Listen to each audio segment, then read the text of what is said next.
It did not announce itself with light or sound. It entered our system the way thought enters the mind, without permission, without trace, only motion. The first observatories called it a mistake. A noise in the background, a line too faint to matter, but the noise kept moving, and its direction did not belong to any orbit we knew. Through the telescopes, it looked like an absence framed by reflection. No tail, no flame, no heat, just an outline of something that refused to decay. We measured its path, and every reading whispered the same impossibility, 42 kilometers each second, too fast for the sun to claim, too clean for debris. Then the path curved, not by gravity, not by chance, but by intention, a motion that answered nothing yet changed everything. The data fractured like glass, models collapsed under the weight of precision, and for a moment the night became aware of itself. We named it 3-Eye Atlas, a sound made by humans to hold what could not be held. It was not discovery, it was recognition. And in that turning we felt the limits of knowing breathe back at us. We waited, and the universe did not answer us. An object smaller than a mountain, older than our sun? It entered the solar system from the direction of Lyra, moving faster than any comet ever recorded. 42 kilometers each second, too fast to belong to the sun's family, too precise to be random. Its path was hyperbolic, not bound, not circular, a line that touched the solar gravity and kept escaping. It came once, and it would never return. At first, astronomers treated it like a shadow from deep time. The first interstellar visitor was One-Eye Oumuamua in 2017, a narrow shard that spun like a coin of light. It taught us how strange travel could be. But 3-Eye Atlas, the second to arrive, refused every pattern we expected.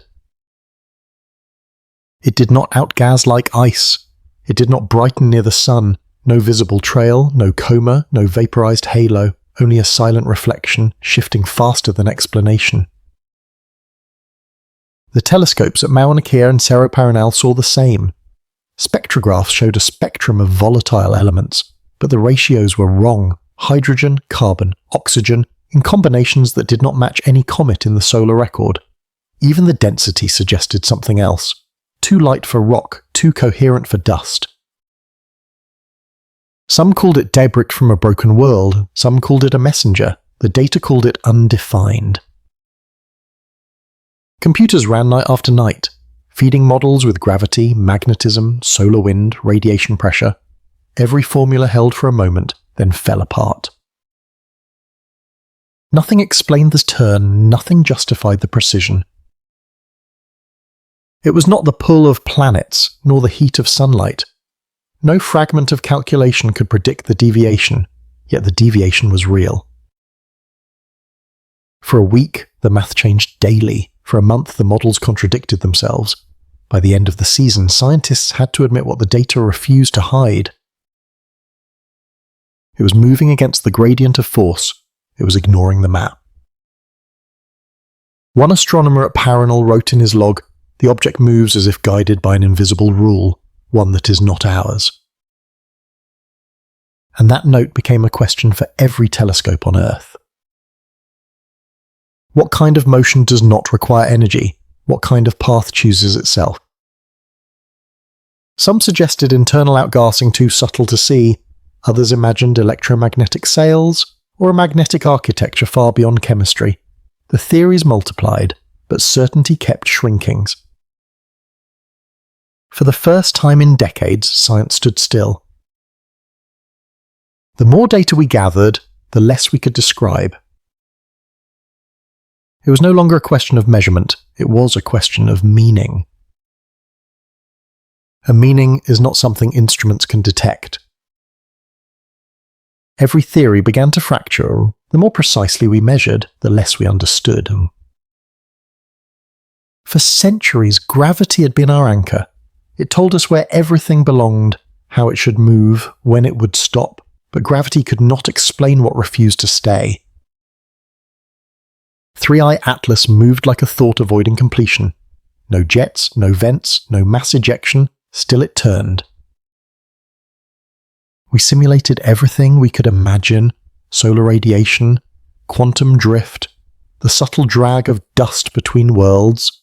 Each explanation held for a moment, then dissolved under its own logic. At some point the data became self-aware. Every new equation sounded like a repetition of doubt. In the search for cause, we began to see reflection. Maybe the problem was not in the numbers, maybe it was in the mind that counted them. Science lives on symmetry, but the sky no longer mirrored our equations, We measured momentum and found intention, we traced curvature and found will. The more the object ignored prediction, the more it looked like prediction itself. What we called motion began to resemble decision, a choice written in vectors, a silence shaped like reason. One model showed the object reacting to our observation, a microsecond delay in its telemetry, a faint change in its spin rate when the sensors adjusted focus. Statistically irrelevant, emotionally unbearable. The sky had started to listen back. We argued for weeks, random variation. Someone said, observer bias. Another said, but the silence between those arguments grew heavier.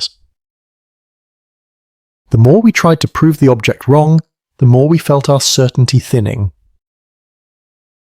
Perhaps it was not that the universe had changed, perhaps it was that we finally noticed how little we ever understood. A few physicists stopped writing papers, a few started writing prayers. One of them wrote a line that no journal accepted: if an object cannot be predicted, it cannot be owned by reason, and if it cannot be owned, it might already belong to awareness itself. We looked again at the data, and for the first time it looked back. The graphs meant nothing, the numbers lost their hierarchy. All that remained was the rhythm of something that refused to obey. We had not discovered an anomaly, we had discovered the limit of discovery. We had spent our lives describing motion, now motion was describing us. The object no longer moved through data, it moved through meaning. We began to understand that observation is not a mirror, it is an act of becoming. Every time we measured, we changed. 3i Atlas did not bend physics, it bent the idea of what physics could hold. For the first time, we stopped asking what it was made of, and started wondering what we were made of instead. Perhaps matter and thought are not opposites, perhaps they are two sides of one attention. Every orbit defines its centre, every question defines the silence that answers it. When we stared into that reflection, it no longer looked like an object, it looked like a sentence the universe had forgotten to finish. We have always believed that knowing is progress, but maybe knowing is only a pause in the flow of wonder, a temporary island in the ocean of uncertainty. We looked again at the data and realised how much of it was us, our fear, our pattern, our longing for prediction. We were inside the measurement, woven into the equation, hidden in the need for truth to behave. The more we searched for the object, the more it resembled our own awareness. Maybe it was never about mass or distance, maybe it was about attention itself. Because to observe is to touch, and to touch is to alter. The moment we became certain, the object changed. The moment we doubted, it paused. It was as if consciousness and matter had been whispering the same story, in two languages we never thought to translate. Somewhere between the particle and the prayer, the border between knowing and being began to fade. And when it did, we stopped needing answers. We realized that mystery is not the absence of knowledge, it is what remains when knowledge runs out. We stopped searching, we started listening. The data had gone silent, the light had moved on, but the feeling of observation remained. Something had entered us, a question that refused to leave. 3i Atlas was already far beyond our maps, a speck of absence lost among the drifting stars, yet its silence stayed, like gravity of another kind. We used to believe discovery was motion, now we understood it was surrender. Each telescope stood still under the cold wind, each observer stared longer than reason required. No one spoke. The night spoke enough. Every unanswered question left a shape in the air. Every failed prediction left a sound we could not describe. We began to imagine that knowledge is not a possession, it is a passing. It moves through us and then beyond. Perhaps the universe does not need our understanding. Perhaps it only needs our attention. In the absence of proof, we found presence. In the failure of troll, we found meaning. What we once called data now felt like prayer. Numbers became rhythm, equations became memory, so we stopped trying to know what 3i Atlas was. We began to feel what it had left behind. It was not a mystery to solve, it was a silence to share. And in that silence, we finally heard something familiar, the sound of our own becoming. The night returned to its stillness, the stars continued their unbroken flight. The object was gone, but the space it opened remained. We did not solve it, we simply lived long enough to hear it fade. Every discovery ends the same way, not with answers, but with distance. The data turned to dust, the dust returned to light. And in that light, a question waited for another mind to notice. 3i Atlas moved on, so did we. Not forward, not backward, but inward. Because in the end, every silence is a direction.